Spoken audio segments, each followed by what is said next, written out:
Am I crazy? Anyone who actually knows me knows that the answer to that question is yes.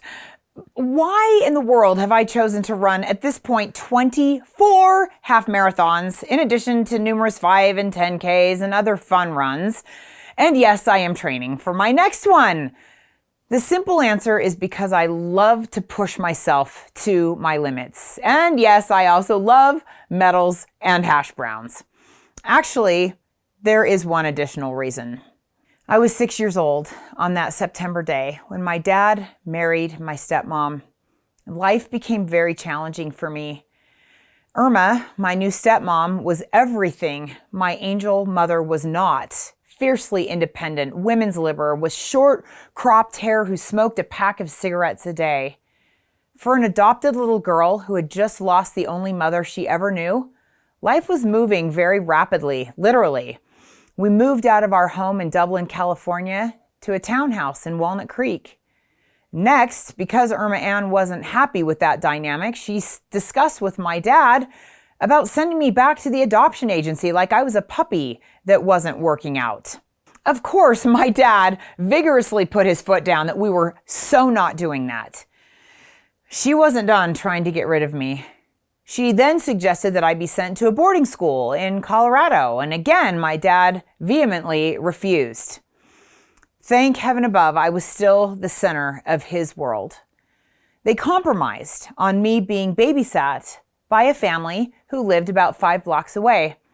But because my dad worked for the Department of Energy and he traveled a lot, the situation actually evolved into my living with that other family all week, every week, for 9.5 years. I came home only on weekends and on holidays. Another big change in my life was that Irma hired a housekeeper. And one of her many rules was that before I left to go to this other family's house on Monday mornings, I was to pick up all of my toys off of my bedroom floor. That year, as Christmas approached, my little 6-year-old self, all I could think about was wanting this particular doll called the Hush Little Baby doll. She came with a cute little cardboard crib. I must have accidentally talked about this doll to both sets of grandparents, because when Christmas came, I got not one, but 2 Hush Little Baby dolls from both of my fabulous grandparents. Oh boy. Another rule was that when I went to go stay with this other family every Monday, I was only allowed to bring 1 toy. Well, how am I supposed to do that now? I've got 2. And I don't want to be disloyal to either one of them. How am I supposed to choose? Am I going to take this one from Nana and Grandpa? Or am I going to take this one from Grandma Layton? What a choice for my 6-year-old heart to have to make. So that first Monday after Christmas, my tender little 6-year-old heart broke when I realized I could only take one of them. And I had a long talk with both of them about how this was going to work. I told one doll I was going to take her this week, but only because I was going to take the next one the next week, and we were going to switch off because I loved them equally. And then Monday morning came, and with a heavy heart, I took my one doll with me for a week as I left to go back and stay with this family, and I left the doll from Grandma Layton in her little cardboard crib right next to my dresser. The following Saturday morning, I came home and I ran eagerly up to my room, up the stairs to greet my dolly and reassure her I still loved her and was so excited to see her. But she wasn't there.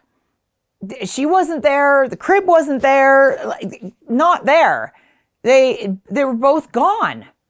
I ran to find my dad and asked him what had happened. Where is she?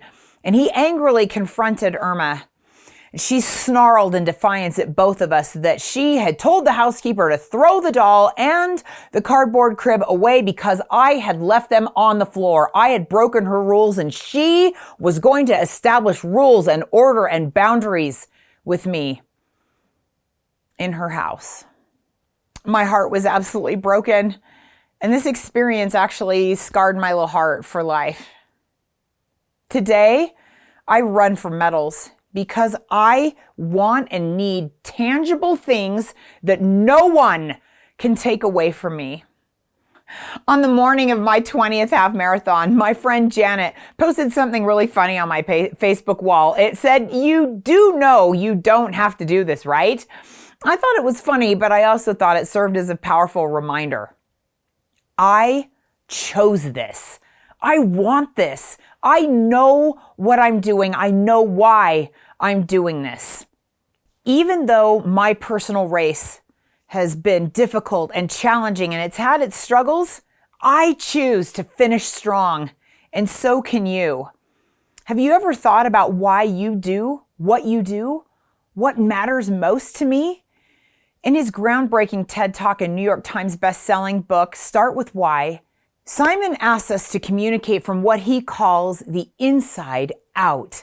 When we start with why and deeply connect with why we are doing what we are doing and tell people why we do what we do instead of what we do, it is an absolute game changer.